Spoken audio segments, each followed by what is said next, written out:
I don't usually do this kind of thing, but I'd fallen behind in my studies.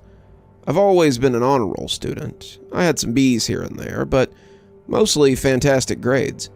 I wasn't big into extracurricular activities, but I was a library assistant, and I did a little volunteer work for the required hours I needed to graduate.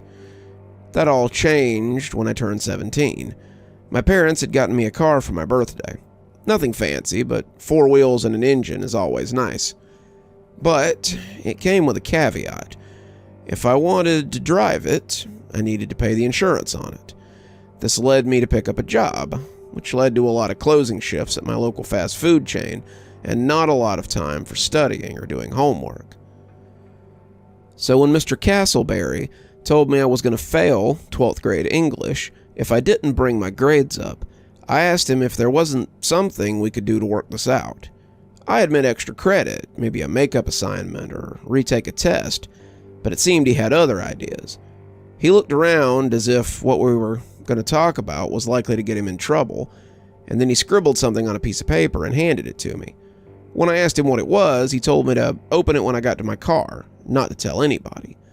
He refused to say anything else about it after that, and as I sat in the front seat of my car reading the message, I was a little weirded out. I mean, you saw these sorts of situations in adult films or in the back of Hustler magazines, but you really never thought it would happen in real life. Meet me at my house at 7:30, before sunset. Be prepared to stay till dawn. I started to go back in and tell him there was no way in hell, but I needed this particular class to graduate. Who knows, maybe he just liked to hang out with his students in the middle of the night. I didn't believe that for a second, but I decided that it was worth looking into. If I wasn't comfortable with it, I could always take the bad grade and figure something else out. It worked out pretty good because I was off that night, and Mr. Castleberry lived about 15 minutes from my house. I pulled up outside his house at about 7:15 and saw him peeking out the curtains as I came up to knock.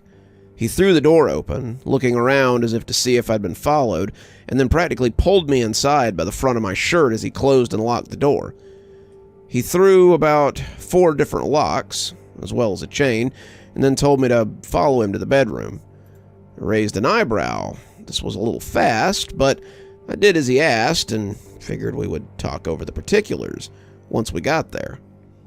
When I stepped into the bedroom, I noticed that Mr. Castleberry had an odd setup.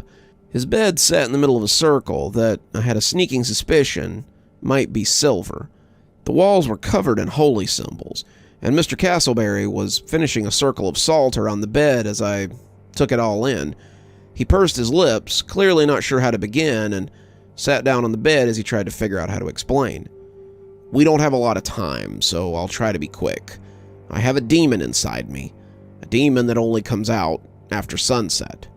Bull, I laughed, thinking he was joking, but his face was stone cold serious. Hand of God. That's what the circle and the salt is for.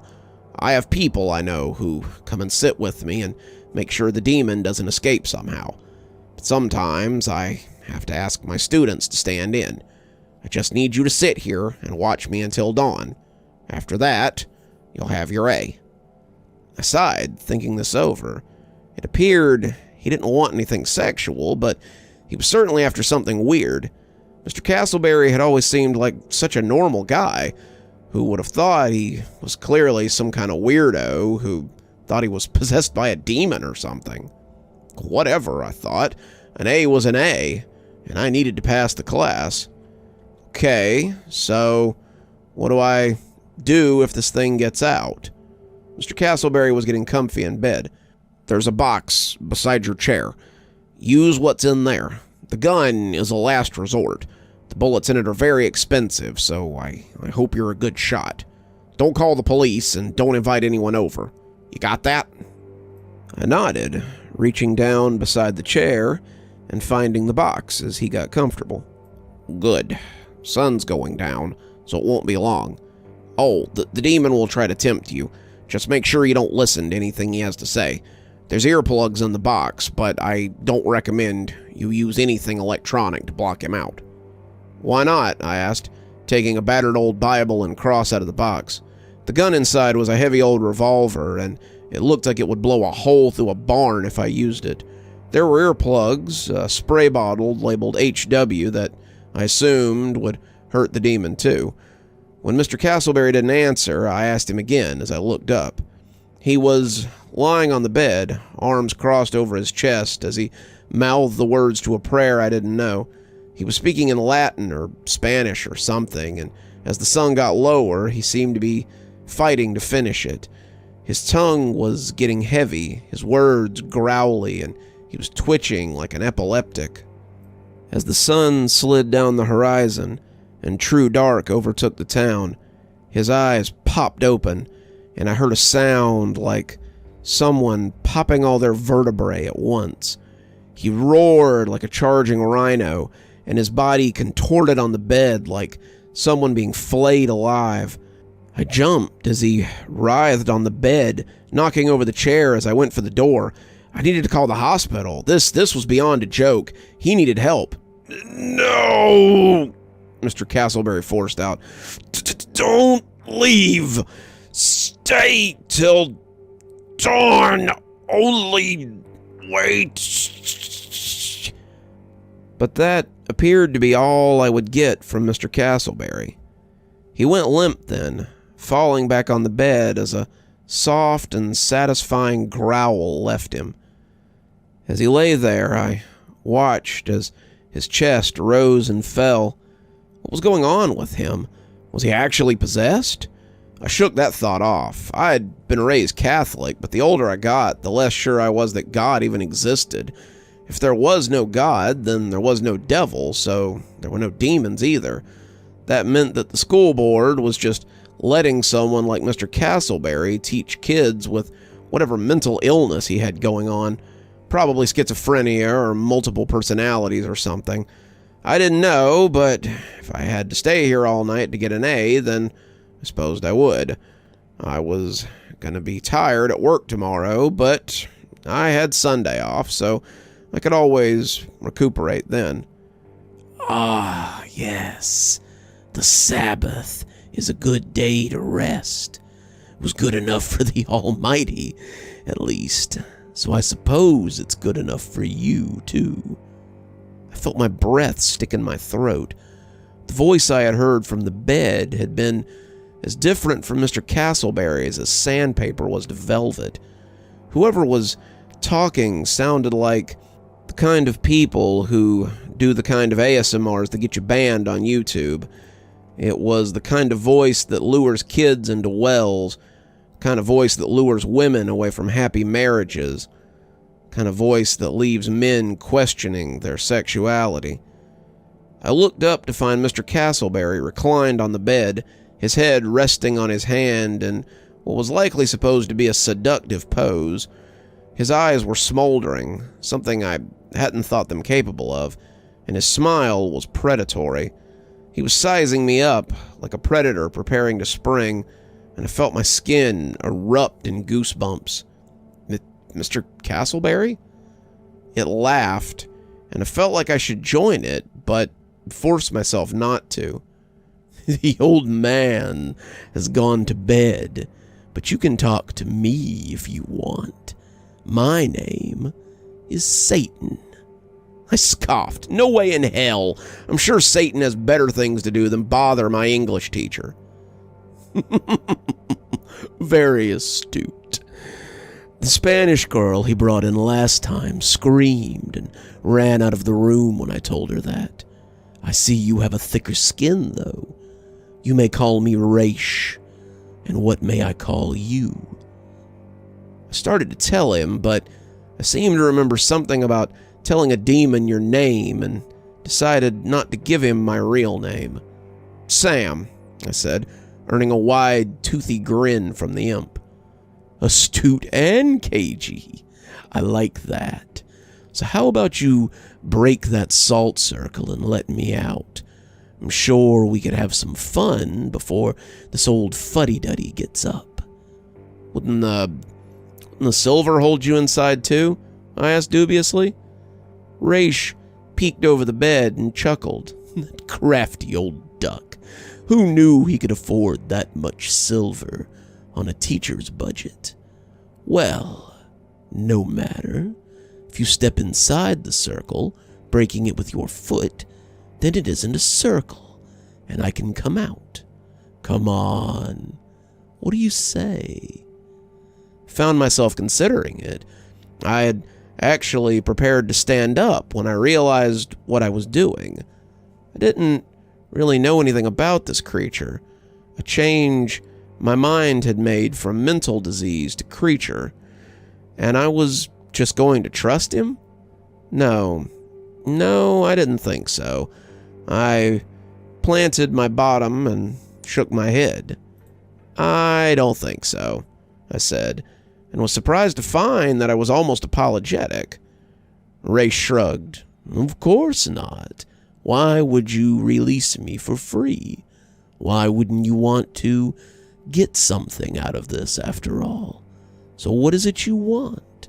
What is this old man offering you to keep watch over me?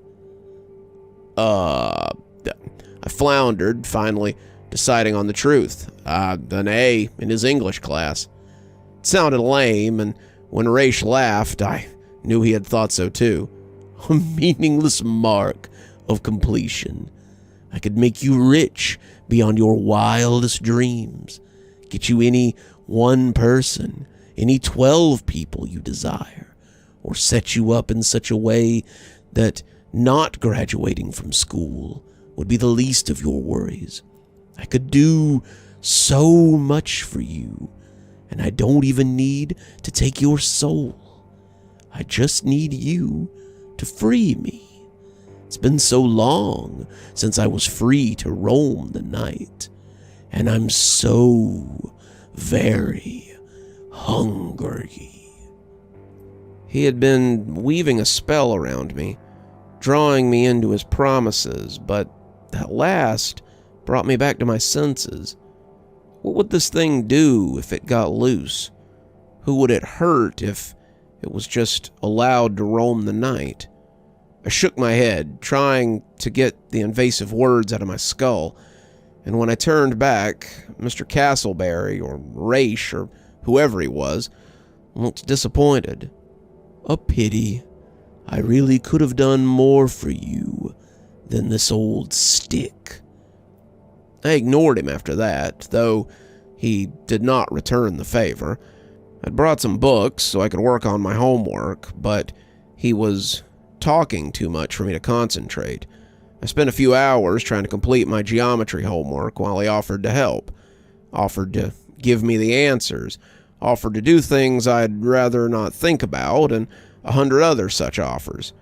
He also threatened me, offered 1,000 different punishments for not letting him out, only to walk them back a moment later and apologize. I checked my watch as I finally closed the book and discovered it was only 10:30. I'd been at this for 3 hours and didn't seem to be going by quickly. Only 8 more hours till sunrise, he said, guessing the source of my sighs. Plenty of time for you to change your mind. I reached into my pocket and pulled out the earplugs, pushing them in and taking my American history homework out. 2 hours of mostly silence later, I put it away and looked up to find Raish looking at me a little too intently. I yawned, getting sleepy as I pulled out my phone and scrolled through TikTok.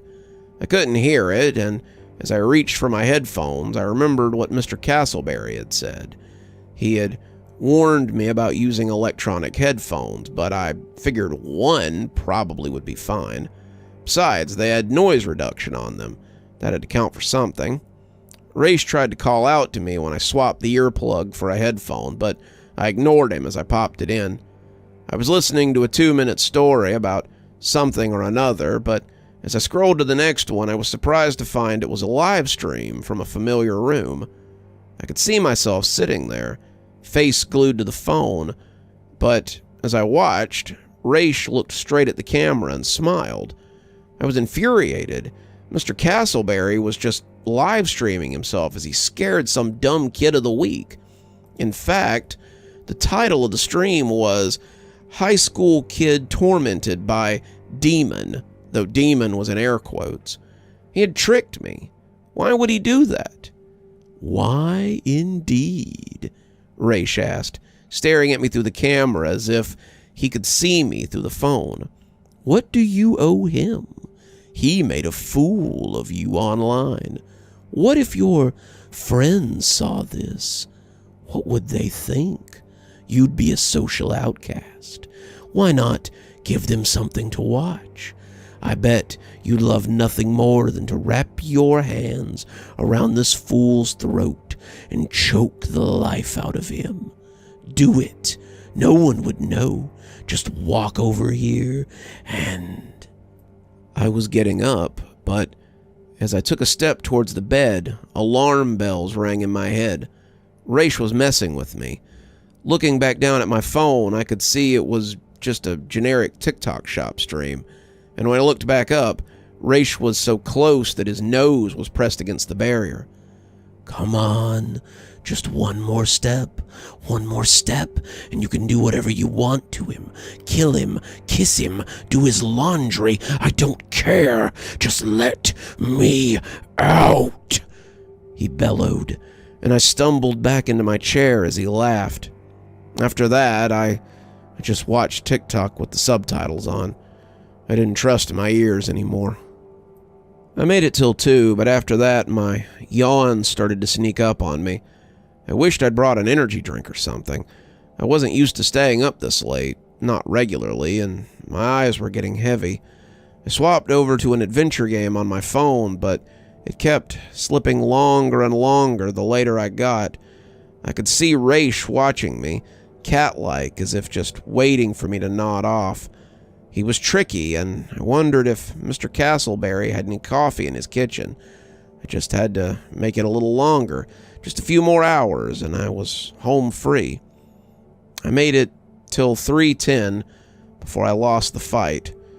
One moment I was running my 8-bit knight through my 100th dungeon, and the next I heard someone giggling from the bed. I looked up to find not the leering Raish, but Stephanie Morgan from my math class. She was joined by Tina Feller, Debbie Ross, and half of the cheerleading squad, whose names I was a little foggy on. They were in their underwear and seemed to be beckoning me to come join them. There were comments about long division and making a human pyramid, and as I got slowly to my feet, something seemed off. Where was Raish? He'd been there a minute ago. He might not have been present, but something in their voices as they called me to the bed reminded me of him. It was underneath their voice, something wicked and hidden, and I shook my head and snapped my eyes open not a moment too soon. I was standing at the edge of the circle again. I'd lost 20 minutes, and Raish was cursing like a sailor as he had a tantrum in the middle of the large bed. He was thrashing hard enough to jounce the frame, but not hard enough to disturb the salt. He looked at me with real scorn on his face, clearly contemplating all the terrible things he wanted to do to me. You were so close! The booby trap always gets them! I was wide awake now, but I knew it wouldn't last long unless I found something to focus on. 3 hours. I had 3 hours. Despite the knowledge, I smiled at the old imp. Can't trick me, Raish. No deceitful person will dwell in my house. No liar will stand in my presence. To my surprise, Raish sat back like I'd slapped him. I blinked. That was different. What? Not a big fan of scripture? Raish looked at me sardonically. Obviously. I would prefer if you keep it to yourself in the future. Message received, I thought. Maybe there was more to God than I had thought. So that was how I spent the last 3 hours of my night. I kept the old worn Bible on my lap, and whenever Raish would start trying to worm his way back in, I would begin to read from it. It put him off talking, right up until the sky began to lighten. Then he turned to me, my eyes barely staying open, and delivered one final bit of crypticness. I don't have much time. When you think back on this night, I want you to remember that you could have had more than this old stick ever. He growled out. As the first rays of light came up over the windowsill, he twisted violently, so violently that I thought he had broken his neck. He twitched a few more times, screaming hoarsely until he finally settled back into bed. I sighed in relief as he twitched again, realizing it was over as I packed the cross and the Bible back into the box, with the gun and the earplugs and the spray bottle. The spray bottle went in last, and as I secured the lid, Mr. Castleberry sat up and stretched grandly. He blinked and looked at me, smiling as he realized I was still there. I had a feeling you would be less easy to scare off. As promised, you'll pass with an A now. Here, he said, and to my surprise, he fished $200 bills out of his nightstand. What's this for? I give anyone who works the sundown shift $200 when they're done. There's more where that came from, if you'd like to come back. The number of people who come back, believe it or not, is surprisingly low.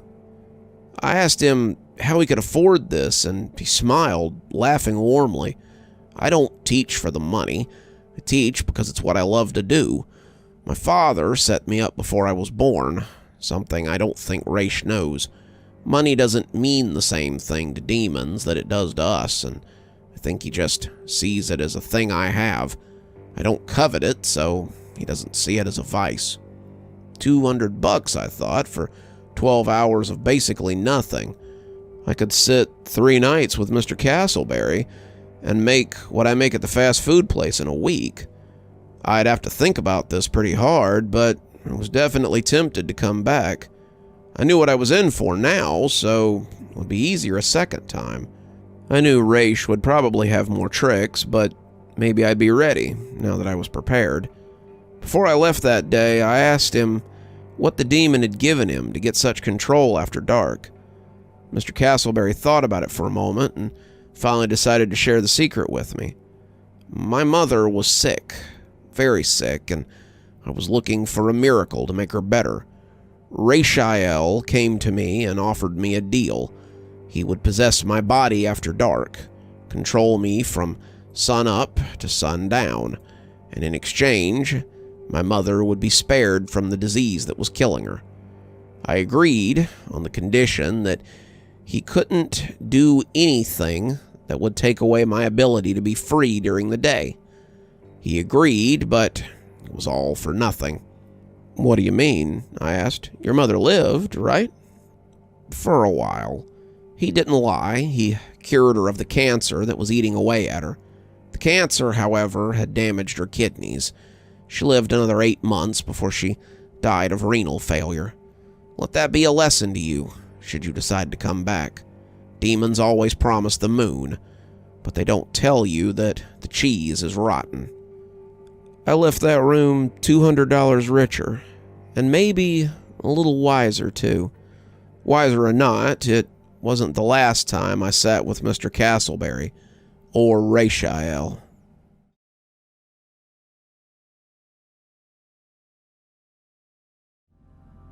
And when she came out of the bathroom, her entire class was gone. The 3rd grade class of 77 was never seen again.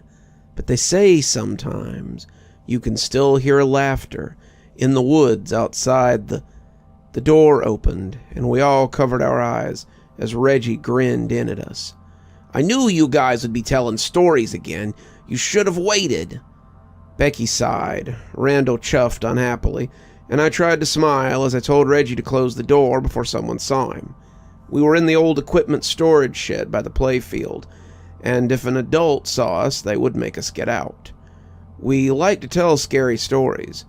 The scarier the locale, the better. The old equipment shed had been unanimously decided upon because A, it was home to a lot of creepy crawlies, and B, it didn't let in a lot of light.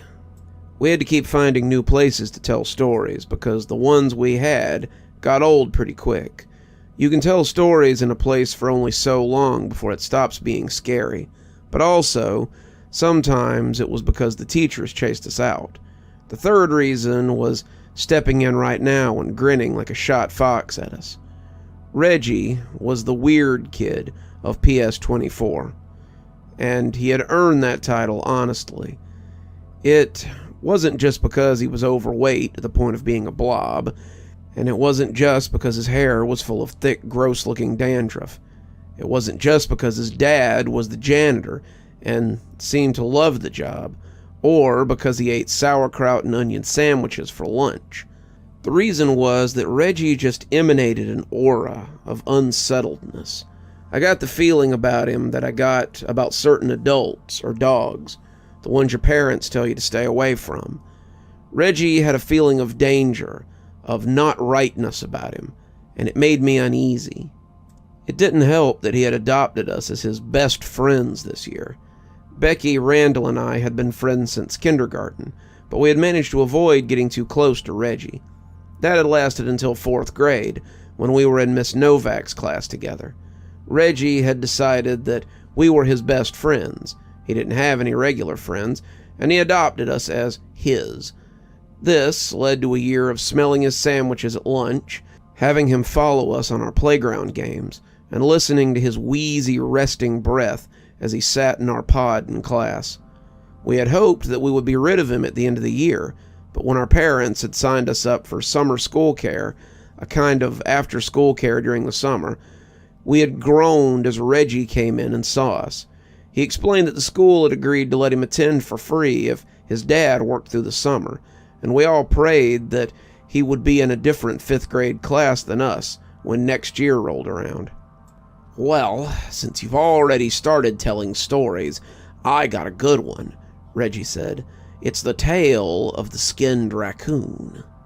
Reggie started to lay out his story about a skinned raccoon that had been seen one night while his dad worked late, and we all tried to pretend that it wasn't the most gruesome thing we had ever heard. The way he described the raccoon made me think that he had not only really seen it, but that he had probably skinned it himself. He said it had left little red footprints on the floor as it walked away, and his father had been angry when he found them. "We followed them all the way to the woods, but we never did find the raccoon." We all made an appreciatively scared noise, but I think we were all just hoping that he would let us move on. When Mrs. Simon pushed the door open a moment later, telling us this was off limits and we needed to leave, it was almost a relief. We left the shed, trying to kind of lose Reggie as we did, but we knew he'd find us again. It was impossible to hide from Reggie. He knew everywhere and everything about the school, all the hidden nooks and crannies. His dad had keys to any door in the school, and Reggie often borrowed some of them to get into places he shouldn't. His dad always covered for him, for some reason, so he never got in any trouble. It's weird, it was like his dad was scared of him sometimes, but he was a grown-up, and there was no reason that he should have been afraid of him. As we left the shed, running into the sunshine of the triple-digit day, Reggie said something that caught my interest. "That's a shame. I was gonna tell you guys about how I saw the missing kids a few nights ago." The missing kids. That was a big topic of discussion these days. Last year, 4 kids had gone missing from PS24. A 1st grader named Mary Edwards, a 3rd grader named George Tate, a kindergartner named Savannah Marcus, and a 5th grader named Robbie Fust. They had come to school and then just never left. The cameras at the school left a lot to be desired. That's what my dad said anyway, and they hadn't seen the kids leave school by any of the other exits either. My dad works for the police department, and he told me I needed to be extra safe until they found whoever was doing this. They suspected a teacher, but the question was, how would they get the kids out? If they were hiding the kids in the school somehow, then they would have been found by now, wouldn't they?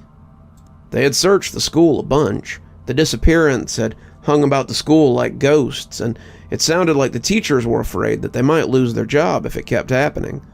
I thought about what he had said until after lunch and decided I would just have to ask him.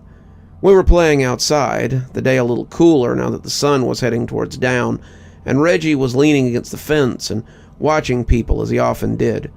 Reggie liked to just sit there and look at people, watching them as they went past, but he didn't make up stories about them or anything. He just watched them like the animals in the zoo watch fat kids. It was really weird. "So Reggie," I said, and Becky and Randall looked surprised since we never really talked to him and just accepted when he talked at us. "What do you mean that you were going to tell us about the missing kids?" Reggie turned his gaze away from a first grader who was chasing a ball with some effort, and his grin was downright predatory. "Oh yeah, I saw them the other night when Dad was working late." "Like you saw them, I said. "Like you know where they are." "Well, yeah," Reggie said. "They're under the school." I looked at Becky and Randall, and the two of them now looked as interested as I was. "Why haven't you told anyone?" Reggie shrugged. "No one asked." I could have smacked myself in the forehead. "Well, can you take us there?" Reggie was already grinning like a creepypasta monster, but I saw a glimmer pass over his eye, and I should have known to take it back. He wanted to show us. He wanted us to come with him, and I suddenly didn't want to go. But it didn't really matter if I wanted to or not. If there was a chance I could help my dad find those kids, I wanted to. Dad was worried about losing his job too if they didn't find somebody, and I didn't want that to happen. "Yeah, I'll show you. Come on." Reggie looked over at Mrs. Simon and Mrs. Gay to make sure they weren't paying attention, and the four of us headed towards the school. Reggie led us into a side door, through the third grade hallway, and to the middle of the school to an area called the Square. The Square had been a part of PS24 since it was built in the 70s. It's an area of grass with a couple of small trees growing there. How the roots don't mess up the school, I don't know, but it's a place that a lot of kids usually go to between classes. There's a utility building in the middle of it, and that was where Reggie took us. He pulled out a long key from his short pants and unlocked the door, ushering us into the little building before closing us into total darkness. Then he pulled the chain on a light hanging from the ceiling, and we were left looking around a small square room of tools and other implements. "There's no one here," Becky said, looking around before looking back at Reggie with a scared look. "Well, yeah," Reggie said, grabbing an edge of what turned out to be a carpet. "Otherwise, they would have found them by now." He pulled the carpet back and revealed a hatch in the floor. It was flush against the ground, with no wheel or handle to poke out, and if you didn't know it was there, you would never even see the rug. Reggie squeezed a pair of handles and pulled the hatch up to reveal a ladder that led down into the earth.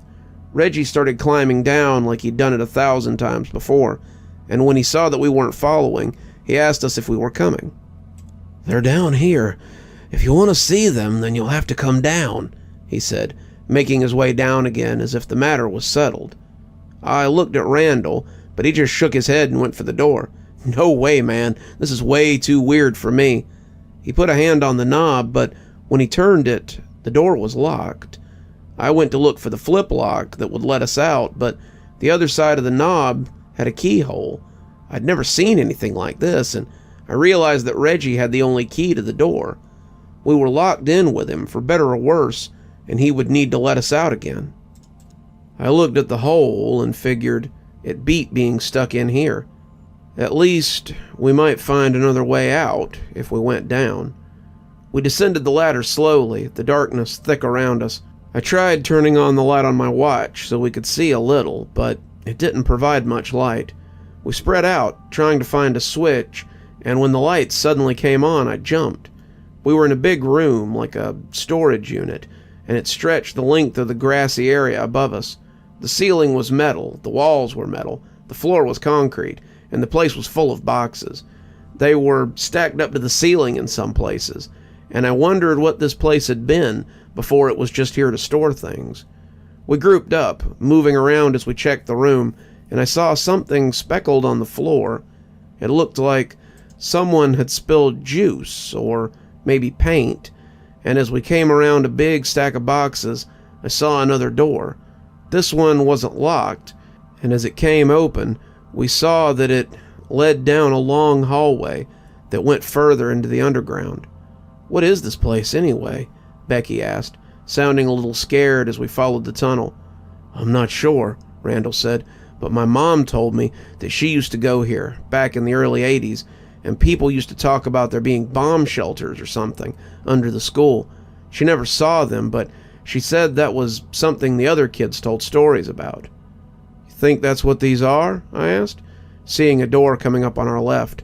Randall shrugged. "Maybe, I guess. It would make sense for it to be in the very middle of the school." We tried the door, but it was locked tight. The next 3 were also locked, but the 5th door opened pretty easily and held what we were looking for. Well, not exactly what we were looking for, but we found the missing kids. The room had been some kind of workroom that had been turned into just another storage room. The boxes that the kids were lying on were drenched in blood. They were dead, thankfully. If they hadn't been, they would have been screaming. They were naked, their clothes lying in rags, and someone had been very busy. Their arms and legs had been removed, the bones broken cruelly. Their stomachs had been opened, their entrails hanging around them like snakes, and a few of them were missing eyes. The little girl, Mary, I thought, had her jaw pulled off and her tongue was missing. Becky started throwing up. Randall sounded like he wanted to scream, and when someone started laughing, I knew we'd stumbled into a trap. It was Reggie, his bulk blocking the door. He had a knife, the long kind you found in a kitchen, and he was grinning like a creep again. He just kept standing there, not trying to come after us, and it was clear that he realized, like we had, that we weren't going anywhere. "Looks like you found the lost kids. Guess it's time to add 3 more to my little collection." "Come on, Reggie," I said, trying to talk our way out of this. This isn't funny. You got us pretty good with these Halloween decorations, but enough's enough. You win. Just let us out so we can..." When he slashed me across my chest, slicing a long red line that split my t-shirt and my skin beneath, I hissed in pain and stumbled back. "There's no getting out now. You're staying here forever. I meant to get you all before school ended, but there was never a good opportunity. Now, we can be friends forever. All 8 of us." I was scared, but Randall had clearly gone past scared. He screamed like a cat that's been stomped on and ran at Reggie, shoving him as the big boy stabbed him in the shoulder. Even though he got him, Reggie was still off balance. He fell into some of the boxes and we scattered. Randall had gone back the way we came, Becky running after him, but I knew there was no way out that way. I went left, running into the unknown, and when someone roared like an angry beast behind me, I charged heedlessly. I don't know how long I ran, I don't know how far I ran, but when I slammed into a ladder, it was hard enough to make my eyes blur. I shook myself as I started to climb. I couldn't let him catch me. If he caught me, I'd be dead. I climbed and climbed and climbed, and when I got to the top, I pushed at the hatch and almost screamed when it wouldn't move. I pushed and pushed, getting a little bit of give, but it always came back down again. I couldn't make it budge, not even a little bit, and as I shoved at it, I started hearing something down the tunnel behind me. It wasn't loud, not like someone running, but it was feet coming up the concrete. I screamed and shoved at the hatch, feeling it give but not open. I squinted as something fell on my face, dirt or something, and I had to brace my back against the wall so I could use both hands. I got brief flashes of light as I shoved, just the slight glimmer from the edges, and when I heard the laughter from the bottom of the ladder, I kept shoving, praying to God to help me. "Found you," Reggie sing-songed, putting his foot on the bottom rung of the ladder. "You might as well just come down. That hatch doesn't open. I don't know where it comes out at, but it's not gonna help you." He started climbing, and I felt like crying as I shoved at the hatch. My arms were hurting almost as badly as my chest, and I was afraid that he would get me before the latch could open. he would cut my legs and I'd fall down the ladder. Then he'd do whatever he wanted, probably drag me back to his little room and finish me off. I shoved and shoved, yelling for help as he got closer and closer. He was climbing slow, on purpose, really stretching it out, and his words were muffled by the knife that he held in his teeth. "Scream all you like. No one is coming to help." But we both squinted when the hatch came slowly open, and I saw the faces of about 7 or 8 kids I recognized from the program. They helped me out, yelling for a teacher as Reggie retreated down the ladder. They had seen him, though. They knew he had been down there, and as the teachers came running, I was lying on the grass and breathing heavily. I was in a corner of the field, the back corner by the utility shed, and the kids had been playing kickball when they heard a loud shrieking noise that had come from that direction. It was the hinges on the door, long ago grown over with grass and covered with dirt. They came over and saw it opening and closing, and when they heard me yelling, they came to help pull me out. The group of them had managed to fling it open, and Mrs. Simons was running to see what they were talking about. I breathed a sigh of relief. I told them what had happened, told them how Becky and Randall were still down there, and Mrs. Simons sent someone to call the police, but wouldn't go down there herself. If what you're saying is true, then it would be dangerous for us to go down there until the police get here. They came pretty quick, my dad with them, and I told them the story again and begged them to save my friends before he hurt them. They went down the ladder, guns drawn and flashlights out, and my dad and another officer told me to take them to the shed that Reggie had brought us down from. I took him there, but the door was standing open, and I knew that Reggie had fled. Dad went down the ladder, and to my relief, came up with Becky and Randall. They were scared, but unharmed. They told us how Reggie had come running for the front door and climbed up while they hid behind some boxes. They said he hadn't even noticed them as they ran, and he seemed pretty scared. They took the bodies out in bags, and the whole place was covered in tape. They got Reggie's dad, too, and he told them how he had known there was something off about his son, but he hadn't known what it was. I know it's not right to be afraid of your kid, but I was really afraid that he would kill me one night. The police decided he hadn't had anything to do with it, though I heard the school fired him for knowingly letting Reggie take his keys and get into restricted areas. As for Reggie, no one knows what happened to him. Wherever he ran to, he was never seen again. Now the ghost stories around school are about Reggie and how he's just waiting for his next chance to kill more kids. If they'd been down there in those tunnels that day, if they'd had stood face to face with the psycho while he contemplated killing us, they might not be so quick to tell stories about him.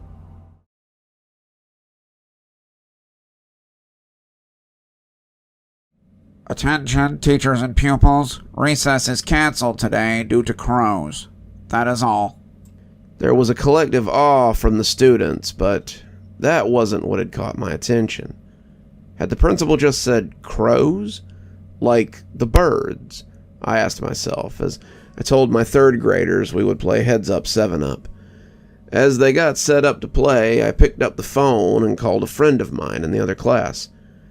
Kayla had been helping me integrate into the flow of Jefferson Moore Elementary since I'd arrived here at the start of last year, and I could hear the smile on her face as she answered the phone. "Mrs. Swearington's class." "Crows?" I asked, without preamble. "Did I hear that right?" "You did. The school has a code for crows, and you should definitely follow it." I was quiet for a moment, trying to find a good response to that, until she said my name like she might have lost me. "I mean, are crows different in Ohio?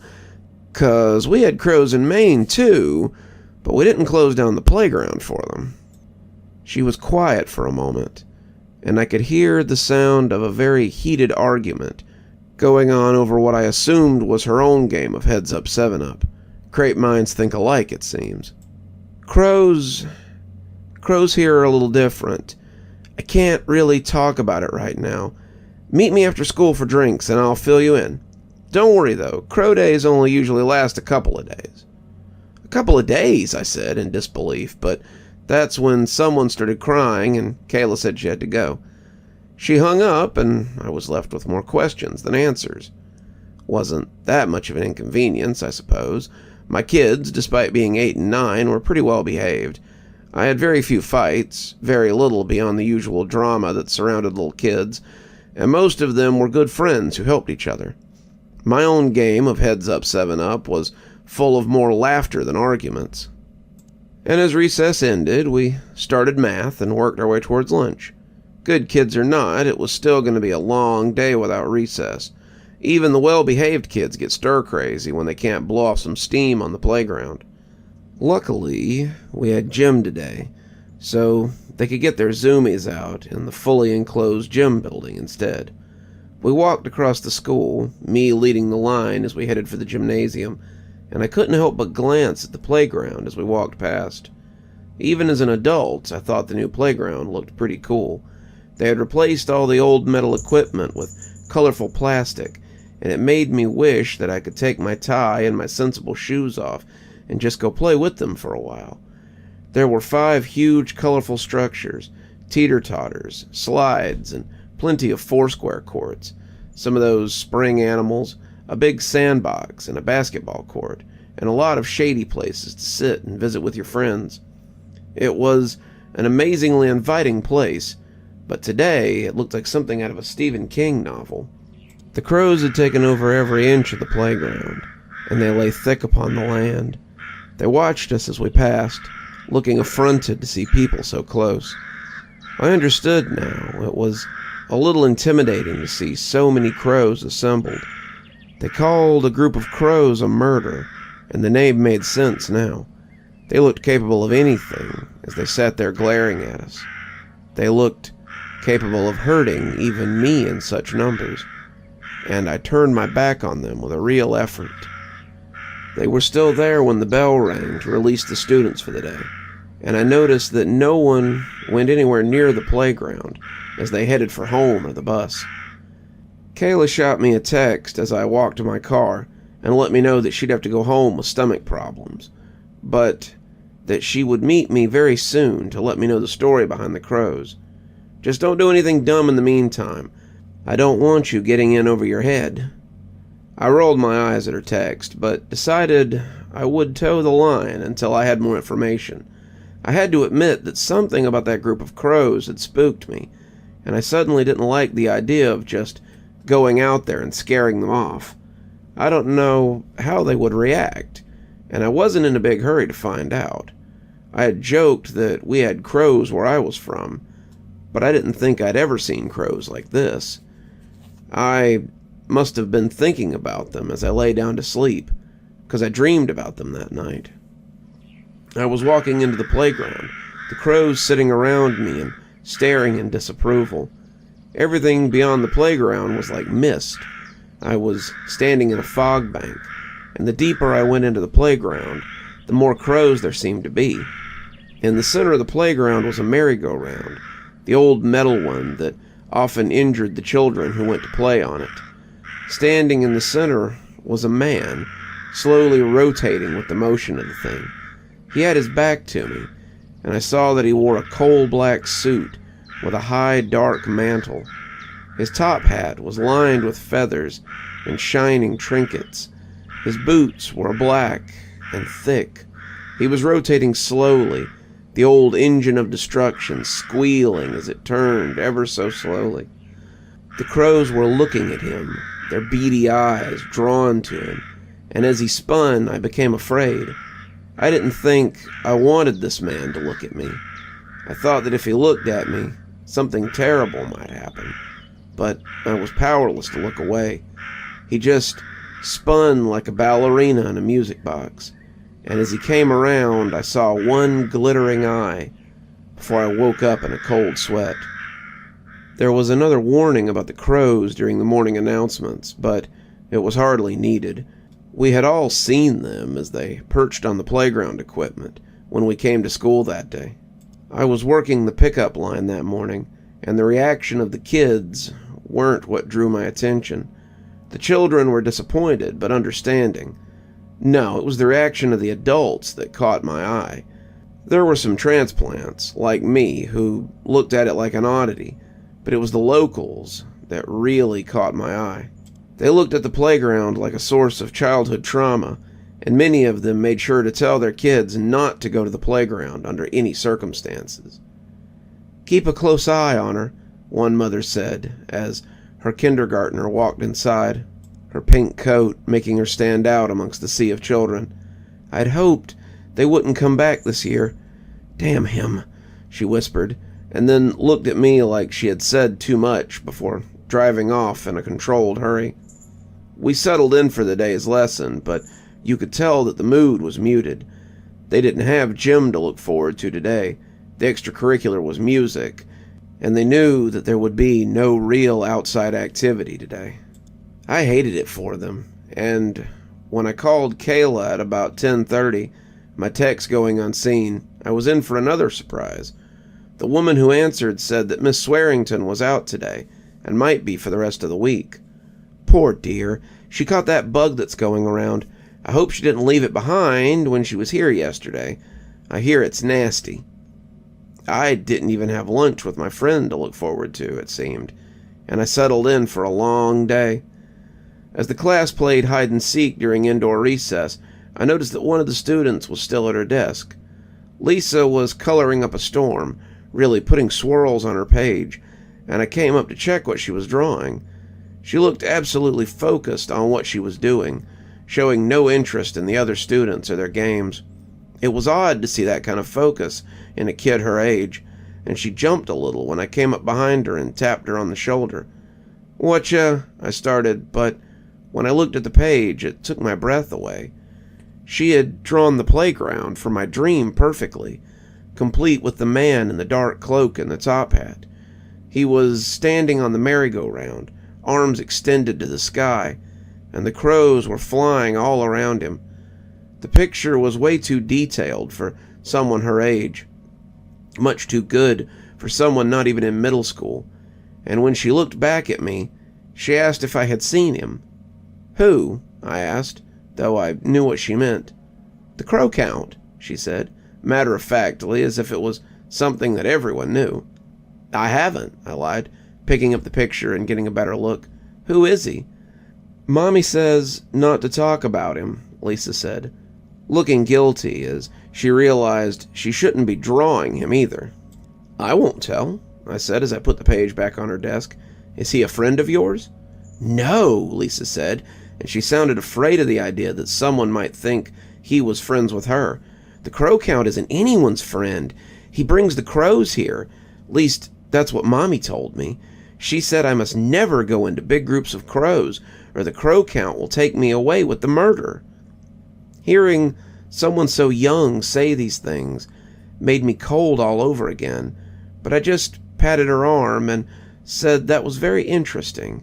It was the most normal thing in the world to her, apparently, and I didn't want to draw attention to the fact that this was my first time hearing about it. I left her to her coloring, telling my students they had about 5 minutes left on indoor recess before we had to go back to our desks. I googled crow count and crows in Ohio, but I didn't get much. Crows in Ohio brought up some memes, because of course it did, but the crow count brought up only a single entry. It was an old Germanic legend about a ruler of crows who sometimes took children to feed his flock or young girls to be his bride. Neither were ever seen again, but it was an excuse for telling children to avoid large groups of crows, something associated with battlefields and death. The depiction, something taken from an old storybook, was very familiar. A courtly fellow in a tall hat with feathers and a dark cloak. I clicked off of it, feeling my stomach tie itself in a knot, and began geography. I was still thinking about it at the end of the day as the bell rang and everyone headed for home. The playground was still full of crows, and it was hard not to imagine that I could see someone on the playground amongst them. Could that be the hatted gentleman? The crow count? I didn't dare look too long, but I was beginning to get a little tired of this. 2 days with no outdoor recess was beginning to take a toll on the students. I didn't know what we'd do if this went on much longer, but it appeared we'd never find out. After a night spent dreaming about crows and the man in the tall hat, I arrived at school to find a group of adults standing around the outskirts of the playground. The crows were giving them an unhappy look, looking like bouncers preparing to kick them out, and I approached the group to see what was going on. The teachers looked at me guiltily, not seeming to be sure what to say, until Mr. Simonson, the 5th grade English teacher, stepped up and said that one of his students had gone in there. Samantha Parks was walking across the track, heading for her first class, when she stopped and looked at the playground. It was like something had entranced her, and she walked slowly away from the track and headed into the playground. "Has anyone gone in after her?" I asked, afraid the birds might hurt her. The others shook their heads, and I felt a rage building in me as I dropped my bag and walked towards the playground. Crows or no crows, I was not going to let a student get injured without trying to help them. Mr. Simonson caught my arm as I tried to go in. He won't like it if you disturb him," he whispered, looking ashamed that he had said it. "Who?" I asked, squaring my shoulders and looking at him darkly. "The crow count?" He looked surprised that I knew the name, but when he let me go, I walked straight onto the playground and away from the pack of cowards. The crows watched me, hostility in their beady eyes, but they made no move to attack me as I walked amongst them. It was exactly like my dream. The crows covered everything, their numbers having risen in 3 days since they had been here. Their murder was huge, the equipment looking like a giant crow as they sat on every empty surface. It was a mass of wings and feathers and beady black eyes, and I walked within that heaving black sea of avians. I came to the center far too soon. He was standing on a merry-go-round, the metal battered and the paint faded and chipped. It looked as if it had been moved through time, and he stood in the middle of it as it turned ever so slowly. The crows guarded him, leaning closer as if making ready to charge me if I tried to attack him, and he seemed utterly at ease. He was dressed in the same black hat with feathers around the brim, the same black coat, dark as a raven's wing, and the same leather boots that looked like they had walked across the ages to be here. He looked like he could have known Vlad Tepes, like he could have watched an original Shakespeare play, could have wielded a knife as it slew Caesar.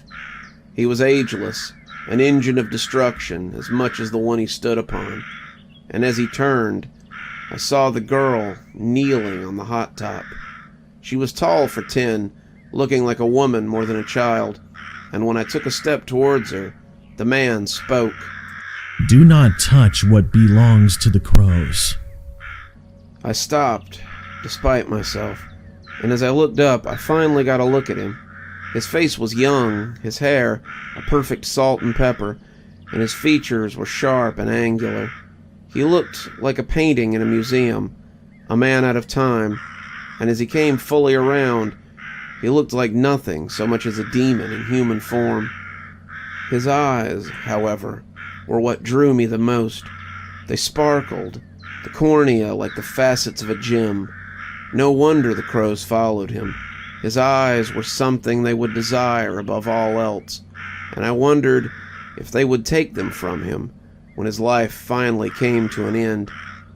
Somehow, despite being captivated by this strange man, I found the courage to speak. She does not belong to you. She is of this school and under its protection, under my protection." The man sneered at me.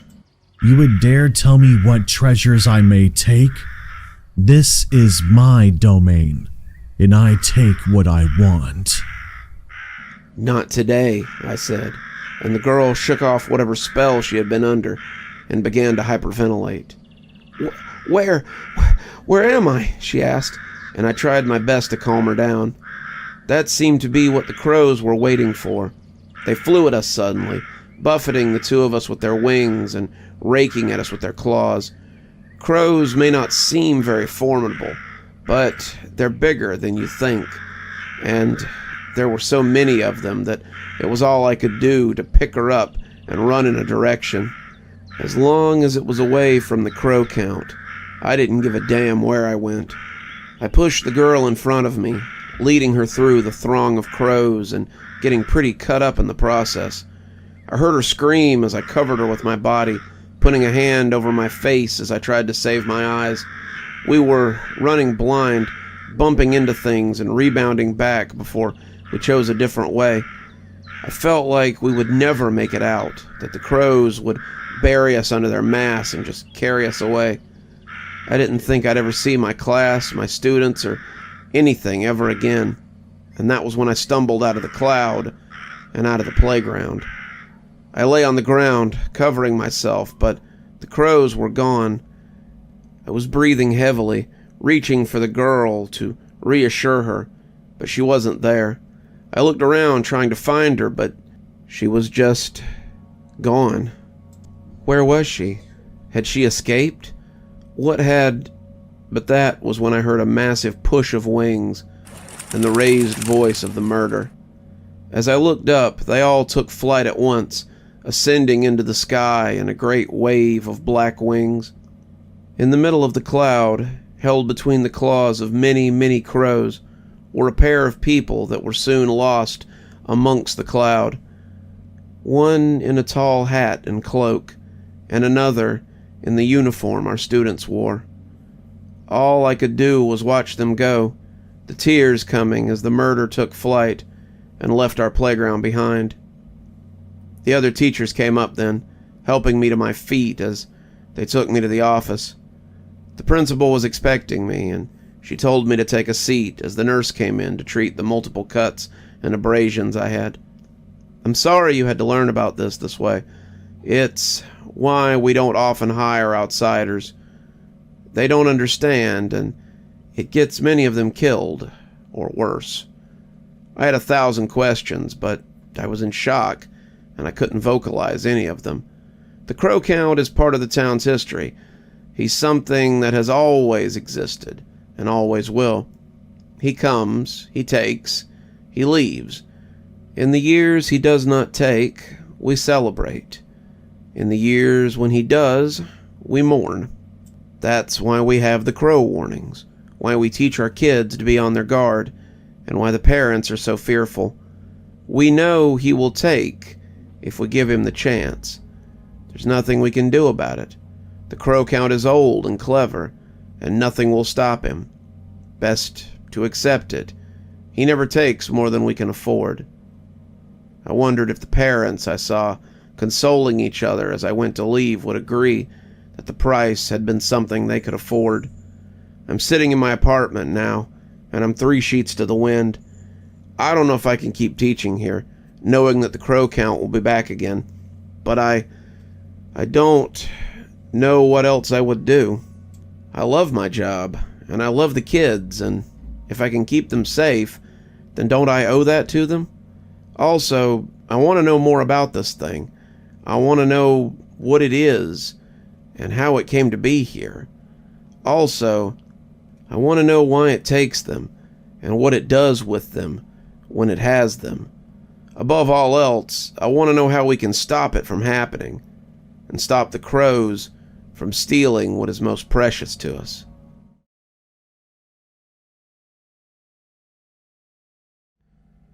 I heard Susan was having a party this weekend while her parents were out of town. Oh yeah? Any of us invited? Nope. Just the popular kids, the jocks, few of the popular academics. No one from our bunch. Sounds like a special guest might be needed then.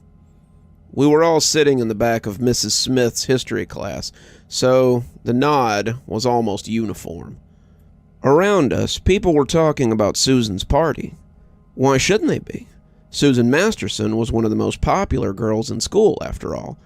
But They were all talking about the mysterious events that had surrounded the last 4 parties hosted by popular kids.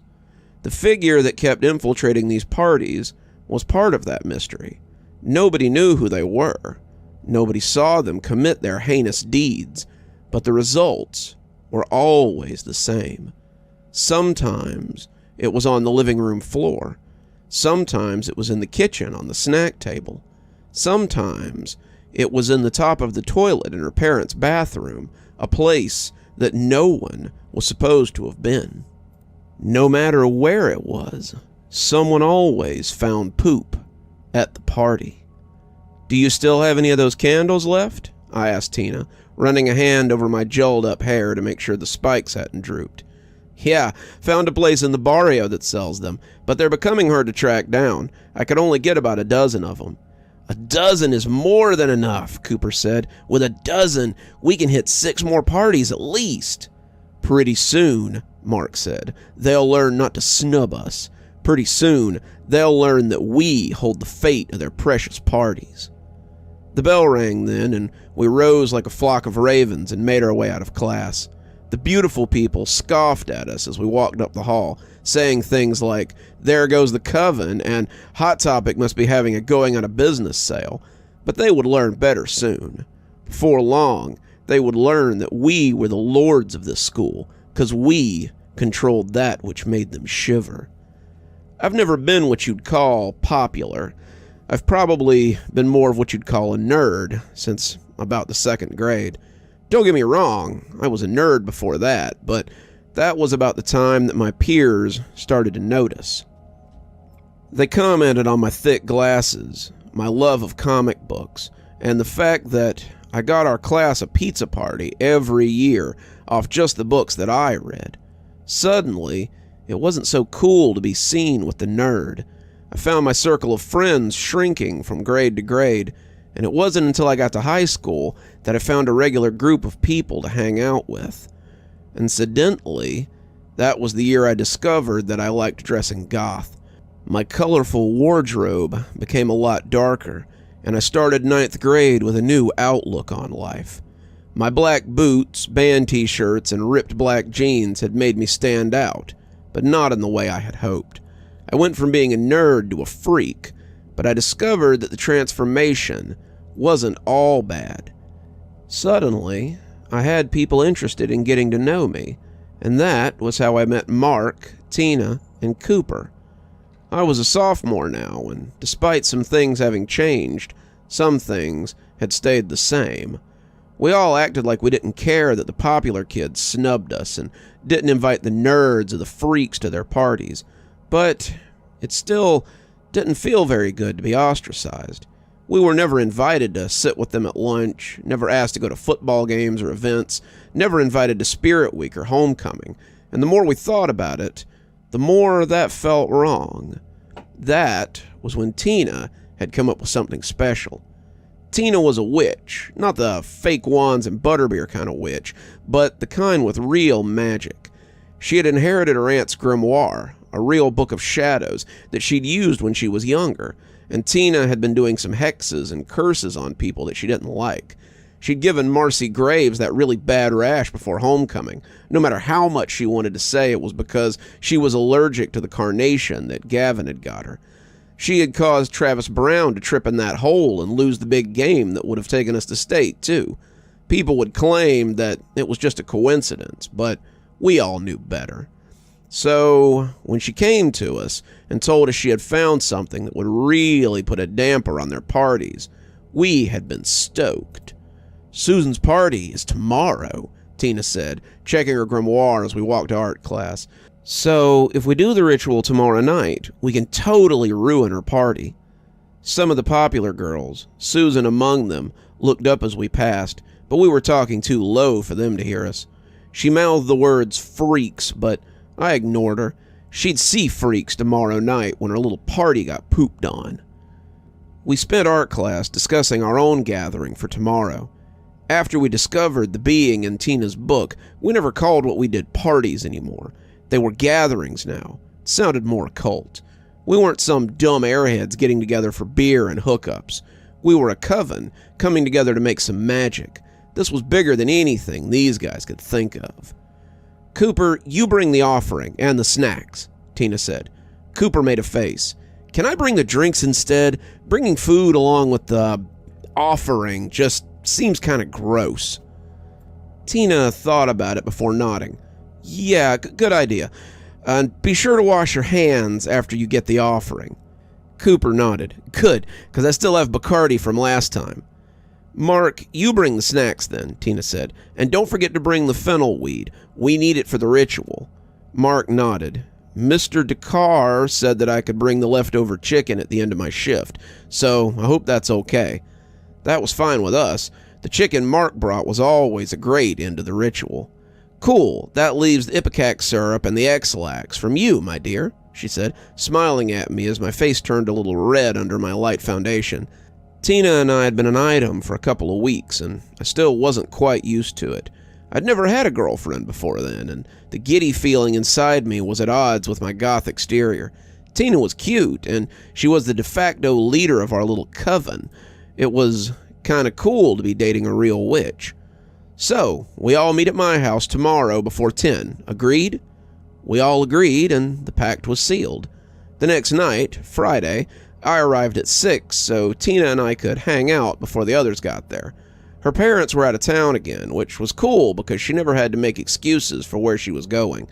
My parents thought I was spending the night at Mark's. Cooper's parents thought he was spending the night at Mark's, and Mark's mom was working a third shift, so she wasn't going to be home to answer any questions if they called to check in. It was a perfect storm, and we were prepared to be at the center of it. Tina was already setting up the circle and making preparations, but she broke off when I came in with my part of the ritual. We were both a little out of breath when Cooper arrived an hour later, and after hurriedly getting ourselves back in order, he came in with 2 12-packs. "Swipe these from my uncle. He's already drunk, so he'll never miss them. I think he just buys them for the 20-year-olds he's trying to bang anyway." "As long as you brought the other thing, too," Tina said, "unless you mean to make it here." Cooper rolled his eyes and handed over a grungy Tupperware with a severe-looking lid on it. "I got it right here, don't worry." He helped us with the final prep work, and we were all on our 1000th game of Mario Kart by the time Mark got there at 9. He smelled like grease and chicken and immediately went to change out of his work clothes. I didn't know about everyone else, but I secretly loved that smell. Mark was self-conscious about smelling like fried chicken, but I liked it. If I thought it was a smell I wouldn't become blind to after a few weeks, I'd probably ask him to get me a job at Colonel Register's Chicken Chateau, too. Cooper tried to reach in for some of the chicken, but Tina smacked his hand. "Ritual first, then food." Cooper gave her a dark look, but nodded as we headed upstairs. It was time to ruin another Amber Zombie and Fitch party. When Tina had showed us the summons for something called the Party Pooper, we had all been a little confused. "The Party Pooper?" Cooper had asked, pointing to the picture of the little man with the long beard and the evil glint in his eyes. "The Party Pooper," Tina confirmed. "He's a spirit of revenge for the downtrodden.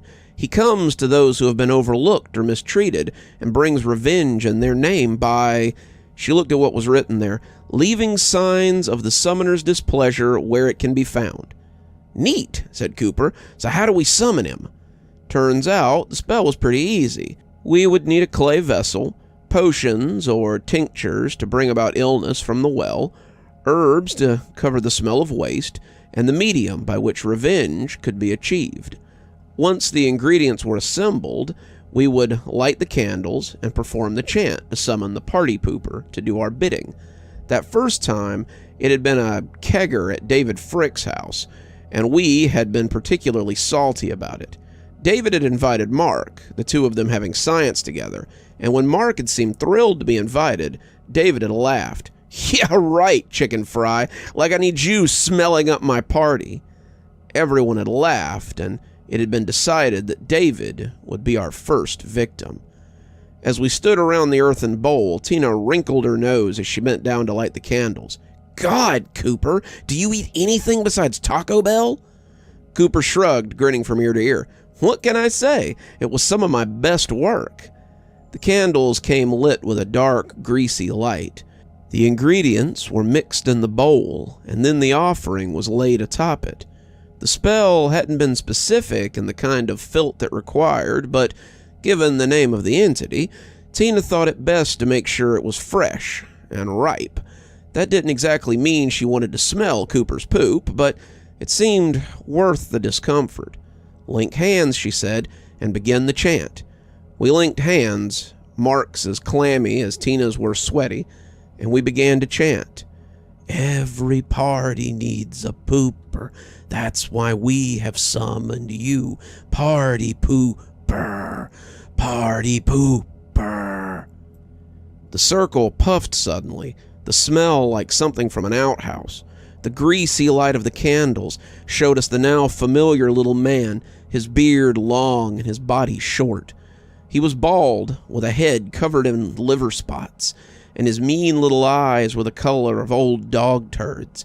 His bare feet were black, like a corpse's, and his toes looked rotted and disgusting. He wore no shirt, only long brown trousers that left his ankles bare, and he took us in with weary good cheer. "Ah, if it isn't my favorite little witches! Who has wronged you tonight, children?" We were all quiet, knowing it had been Tina to whom he spoke. The spell had been pretty clear that a crime had to be stated for this to work. The person being harassed by the party pooper had to have wronged one of the summoners in some way for the revenge to be extracted, so we had to find a reason for the summoning. The reason for David had come from Mark, and it had been humiliation. After David had come Frank Gold, and that one had been from Cooper. Frank had cheated him, refusing to pay for an essay he had written, and then having him beaten up when he told him that he would tell Mrs. Bess about it. Cooper had cited damages to his person and debt. The third time had been mine, and it was Margaret Wheeler. Margaret and I had known each other since elementary school, and she was not very popular. She and I had been friends, but when I'd asked her to the Sadie Hawkins dance in 8th grade, she had laughed at me and told me that there was no way she'd be seen with a dork like me. That had helped her get in with the other girls in our grade, and it only served to alienate me further. I had told the party pooper that her crime was disloyalty, and he had accepted that. Now, it was Susan's turn, and we all knew that Tina had the biggest grudge against her for something that had happened in elementary school. "Susan Masterson," Tina intoned. "And how has this Susan Masterson wronged thee?" "She was a false friend who invited me to her house so she could humiliate me." The party pooper thought about this, but didn't seem to like the taste. "I think not," he finally said. There was a palpable silence in the room. "No,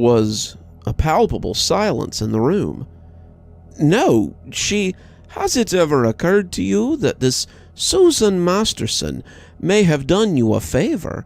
Were it not for her, you may very well be somewhere else tonight, instead of surrounded by loyal friends." Tina was silent for a moment. This was clearly not going as planned. "No, I think it is jealousy that drives your summons tonight. You are jealous of this girl, and you wish to ruin her party because of it." He floated a little higher over the circle, and I didn't like the way he glowered down at us. "What's more, you have ceased to be downtrodden and mistreated, and I am to blame for this. I have empowered you, made you dependent, and I am sorry for this. Do not summon me again, children, not until you have a true reason for doing such." With that, he disappeared in a puff of foul wind, and we were left standing in stunned silence. It hadn't worked. The party pooper had refused to help us. "Oh well," Cooper said, sounding a little downtrodden. "I guess we didn't have as good a claim as we thought. Well, let's go eat that chicken," he said, turning to go. "That sucks," Mark said. "Next time we'll need something a little fresher, I guess." They were walking out the room, but as I made to follow them, I noticed that Tina hadn't moved. She was staring at the spot where the party pooper had been, tears welling in her eyes, and as I put a hand on her shoulder, she exhaled a loud, agitated breath. I tried to lead her out of the room, but she wouldn't budge, and I started to get worried. T, it's okay. We'll try again some other time. Those assholes are bound to mess up eventually, and then we can get them. It's just a matter of time. Tina was crying for real now, her mascara running as the tears fell in heavy black drops. It's not fair. It's not fair. She let me fall asleep and put my hand in water. She took it away after I wet myself, and I saw the water ring, though.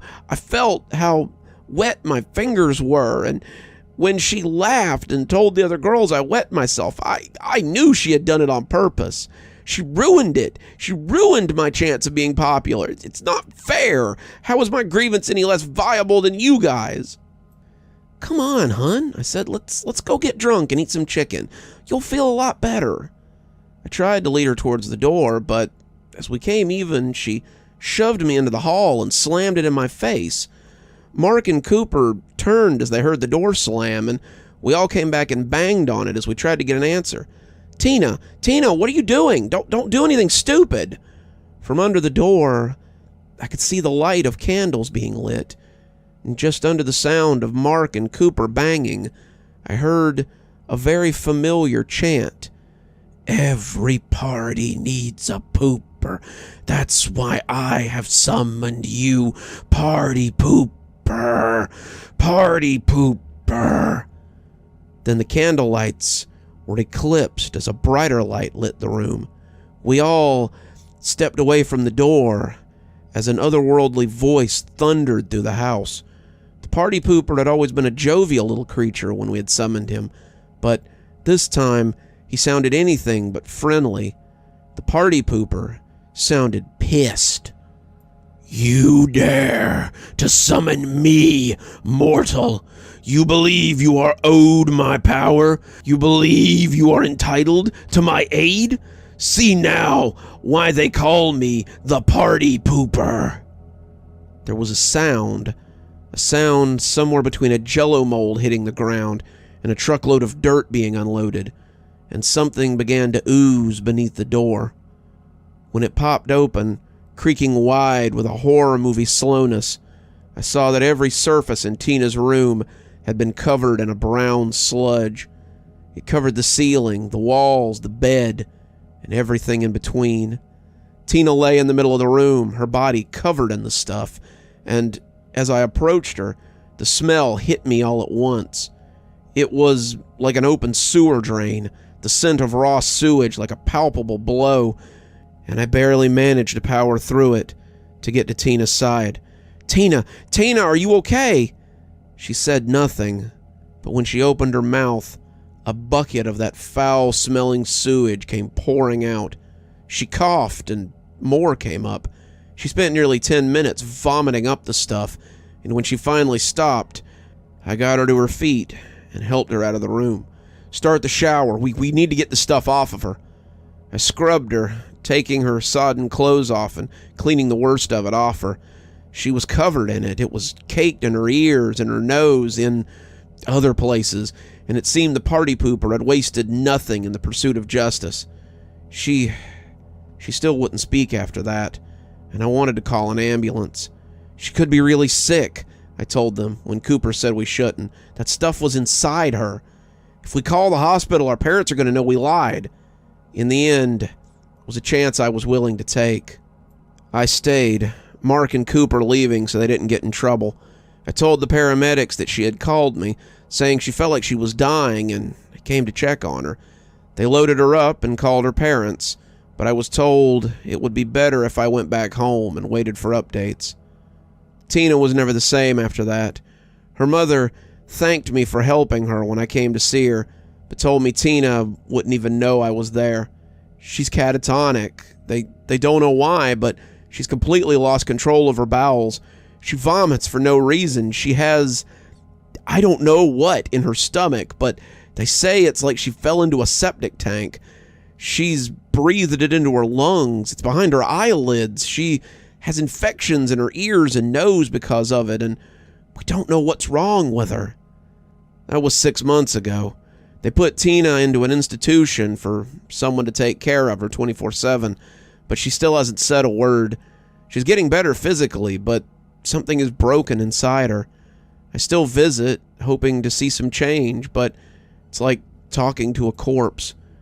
I still hang out with Mark and Cooper, but I know they feel guilty for not going to see her.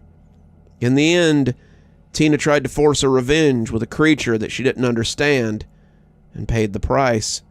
So if you think you might have a grievance worthy of the party pooper, do yourself a favor and just let it go. Nothing is worth incurring the wrath of that thing, and you might find yourself in deep shit for your trouble.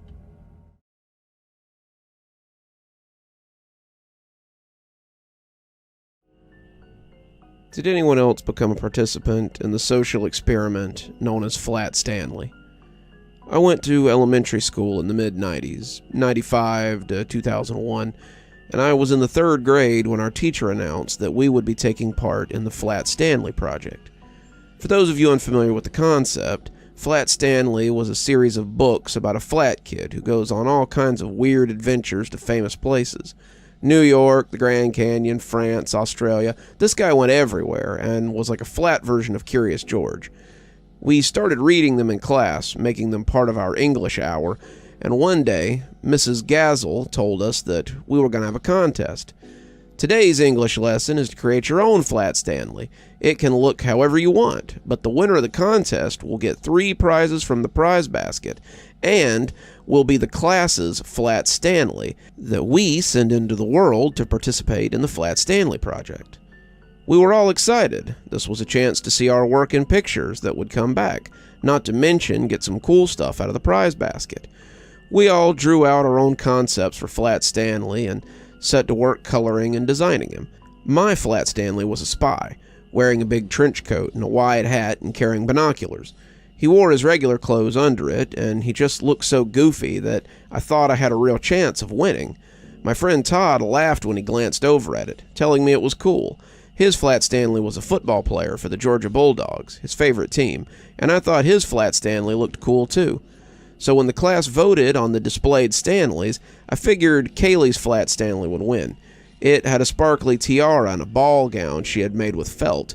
That was the one that I voted for, at least, since you couldn't vote for your own, and if not hers, I figured Matt's would win. His Flat Stanley was a truck driver, complete with a net hat and a sleeveless t-shirt, and he'd put a lot of work into it. I knew some kids might find mine funny, but I never figured I stood a chance. I hadn't used any special materials or done anything really innovative, and I figured I'd hang him in my room when I got home. So when Miss Gazel announced that my Flat Stanley had won, I was shocked. I went home that night with a new bounce ball, a pocket-sized Stretch Armstrong, and an eraser shaped like a Pikachu. I also went home to tell my mom that I had won the contest and that my Flat Stanley would be going out to other schools and other places, so we could get pictures back and see all the cool places that he had been. She said that sounded really neat, and we brainstormed where he might end up. Paris, Disneyland, the moon. We both laughed at that one, and maybe even at an Atlanta Braves baseball game. We had a good afternoon thinking about where he might end up, and when Dad got home, he joined us in our daydream. I went to bed that night, thinking about all the cool places Stanley might go, and what we might see when he came back. It started out pretty normal. Mrs. Gazel sent the package out to a school the next town over, and they sent us back pictures a week later. Stanley had been to a volleyball game, an art museum, and finally to a play put on by the class. They sent him up the road to the next school, where Stanley went on a hike, went to the zoo, and then went to a baseball game. It wasn't the Atlanta Braves, but it was a t-ball game, and that was still pretty neat. This went on for a couple of months, Flat Stanley traveling to Texas, New Mexico, California, Idaho, and Kansas. We hung the pictures up, sent out thank you cards, and talked about the places that Flat Stanley had gone. It was a good time, and we used it for our geography class to help us learn the states. It seemed that Flat Stanley was in all our lessons that year. Math, if Flat Stanley travels from Burbank, California to El Paso, Texas, how far has he traveled? Geography, if Flat Stanley is at the Alamo, then where is he? and of course, English, where we read the books and the letters that we got back out loud. It was approaching April when we came to class to find that Miss Gazel wasn't there. We were all pretty bummed because Wednesdays were usually when we got our Flat Stanley letters, and the sub told us that Miss Gazel would talk to us about it when she got back. There was no Flat Stanley that day, and when Miss Gazel came back the following week, we moved on to something else. All the Flat Stanley stuff had disappeared from the class, and its absence was as noticeable as our missing teacher had been. She never told us what had happened, and it was a mystery talked about in hushed tones well into the 4th grade. It would probably still be a mystery if I hadn't decided a decade later to pursue teaching. I'm in my 2nd year of college now, and I've progressed into student teaching. I decided that I wanted to try my hand at being an elementary school teacher, something like 4th or 5th grade, and when they gave me the name of my mentor, I realized I knew her. It was Miss Gazel, my old 3rd grade teacher. She taught 5th grade now, her retirement coming up on the horizon, and she smiled when she realized who I was, giving me a big hug. "Welcome back. I'm glad to see you decided to take up teaching." Her classroom was in the same room her 3rd grade class had been in, and the kids reminded me a lot of me and my friends when we were her students. They were a good group. They were hungry to learn, and they liked her a lot. Miss Gazel was the kind of teacher that kept kids' attention effortlessly, and I hoped it was a skill that I could learn from her. The kiddos in her class took to me pretty quickly, and soon I was teaching classes while Miss Gazel just sat back and observed. Something about being in her class again made me remember my days as a 3rd grader at this school, and that made me think about Flat Stanley. There was nothing like that in her 5th grade class.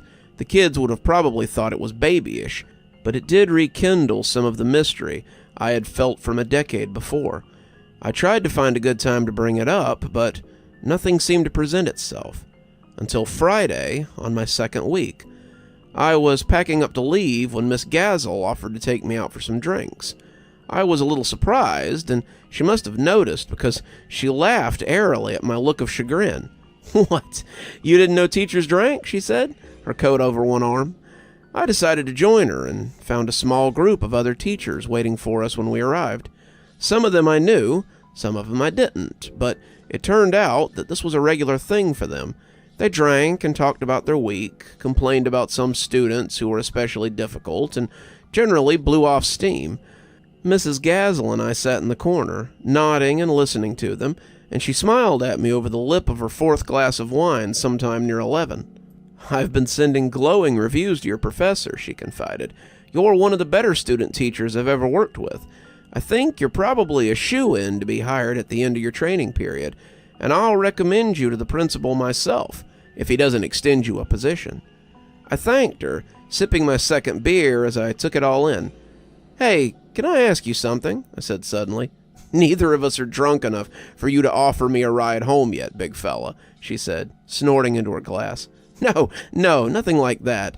Something always bugged me from my time in your class, and I was wondering if you remember the Flat Stanley project we did." Some of the color fled from her cheeks, and I could swear that she shuddered a little.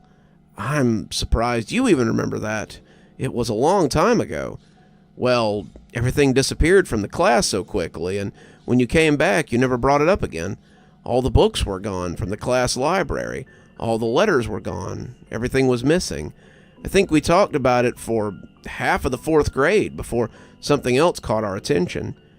She looked far away for a moment, as if contemplating whether she actually wanted to answer me or not. "I think I need a little air. Would you care to escort me?" I told her I would, and we left amidst a hail of catcalls about cradle robbers and cougars on the prowl. I'd taken her arm, and she was trying to be unbothered by it, but she was stiff and a little unsteady as we walked out onto the patio. Something had her spooked, and I didn't think it was the half-hearted teasing from her peers. When we came outside, she leaned against the railing outside the seating area, looking at the waves as they crashed against the water below us. I came to lean beside her, realizing she was trying to figure out how to begin, and having trouble getting started. "Are you sure you want to know? That's a pretty messed up story, but I suppose we could count it as a part of your education. Maybe it'll help you avoid something that got me in a lot of hot water and canceled the Flat Stanley project for the whole school. I told her I did, pretty intrigued with what could have happened to make a whole school ban something as benign as a kid's art project. Well, you remember that we sent the little guy around to the school the next town over? Well, then they sent it to another school, and that school sent it to another school, and so on and so forth. We had about the best results out of any of the classes, getting back about twice as much material as is normal. I started integrating it into the curriculum, as you remember, and it was such a huge part of our class. I appreciated the material. Sometimes it's hard to keep kids' attention when they're that young, but Stanley really helped. Then one day, I arrived to find a new package had come the day before. She stopped, shivering a little as she watched the waves. Someone had sent our Flat Stanley back, and I was excited as I opened the envelope. We were starting fractions that day. At least we were supposed to, and I wanted to see if there was some way I could work fractions into the package. I would get my wish, but not in the way I wanted. I had reached into my pocket for a cigarette, and Miss Gazel asked if she could have one.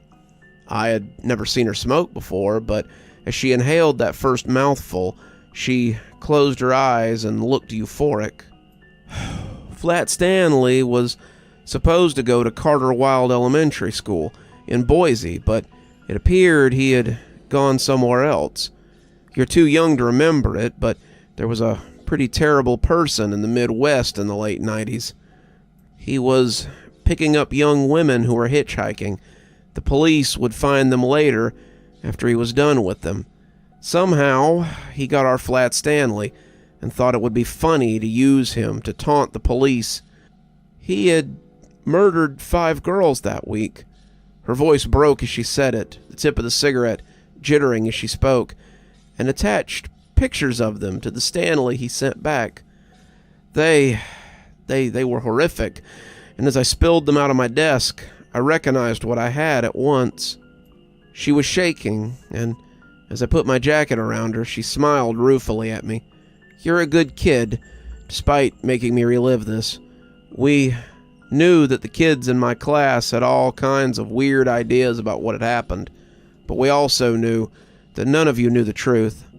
She took a long pull off the cigarette and let the ash dribble down. The first girl in the pictures was Ashley Manx. He had cut her chest open, the X going right between her breasts, and skinned her open like some kind of flower. Her face was set in the worst possible look you've ever seen, and right there in the middle of her chest was Flat Stanley. Your Flat Stanley. I thought I got it then, but Miss Gazel hadn't even gotten rolling yet. Then there was Frances Carmichael, the girl he took from the fair. She was looking for a ride, and he gave her one. He cut her arms and legs off while she was alive, burning the wounds closed with an iron so she'd bleed out slowly. Finally, he cut her throat, and after that, he put 1 foot from that Flat Stanley in her teeth and took a picture. He was standing upright, her body on display, and her burnt nubs are something I still can't quite get out of my head. I'm sorry, I started, but she cut me off. No, you wanted to know, so let me get it out. It's like the confessional I used to go to when I was little. If I get it all out, maybe it won't haunt me as bad. He got Dawn Cambridge and Betsy Cambridge next, split their backs, and made a pair of blood angels out of them. He set Flat Stanley in the middle of them, the crevice between their sides, and snapped a picture. They were still looking for them when they found Ashley. Finally, he got Melanie Fasterly, and she was probably the worst. He beat her with a sledgehammer until her bones were like glass shards. The picture he sent back was unrecognizable as a human being. If it hadn't been for the hair, I would never have known what it was. He stood the cutout between her lumpy legs as if to save her modesty, and she honestly looked about as flat as he was, if you don't count all the bone spurs sticking out of her. Mrs. Gazzle was shaking, the shivering causing her to stutter over the last few words, and when she looked back at me, there was regret on her face. All the alcohol had been burned out of her, the fear having shaken it loose as her mind remembered what was likely the worst day of her life. I called the police, of course I did, but my real concern was for you guys. If this psycho had mailed this back to us, then he had the address of the school. If he knew where you were, then he could pay us a visit and make us his next photo collage, and I couldn't have lived with myself if that had happened. So I gave the police everything, and they agreed to keep an eye on the school for a while. I needn't have bothered. The twisted fuck had a particular hunting ground, and a particular prey, neither of which were children in Georgia. He never did pay us a visit, but it took 6 more girls before they caught him. I didn't sleep well until they had him in custody, and I didn't sleep soundly until they slipped the needle into his arm last year. He was a rotten, twisted individual, and he deserved every ounce of what he got. I had to take the rest of the week off to recover from his little present, and there was talk that they might want me to undergo counseling. When I got back, the school had scrapped all that flat Stanley stuff. It was too much of a risk that some student would get a hold of it next. And they couldn't have that. Some of the teachers thought we should tell the students. Some of them thought we should tell the parents, and a few of them thought that I should be fired for some reason. It was decided that we wouldn't tell any of them, and we would never speak of it again. In exchange for not causing an uproar, I got to keep my job. I thought it was a pretty fitting trade back then. So that's the whole sad story. Cure your curiosity? It did. Mrs. Gazzle was right, too. They offered me a job at the end of my training, and it turned out it was her job. Mrs. Gazzle retired at the end of the year, wanting to spend more time with her grandkids and her daughters. We still get drinks sometimes, and she really is a lovely woman. As for me, I noticed one major part of the contract that I was presented with. They put it in bold so you couldn't possibly miss it, so if you break it, you really only have yourself to blame. Under no circumstances will our students participate in any program that sends documents to other schools or entities without the express permission of administration. This includes pen pal programs, Hands Across the Water, the Flat Stanley Project, and other affiliated projects there within. I signed that contract 10 years ago, and now I instruct student teachers myself. In the decade I've been teaching, I've never broken that rule, and I have Mrs. Gazzle's story to thank for that. When you send something like that out into the world, you never know who might answer back, and what they might have to say.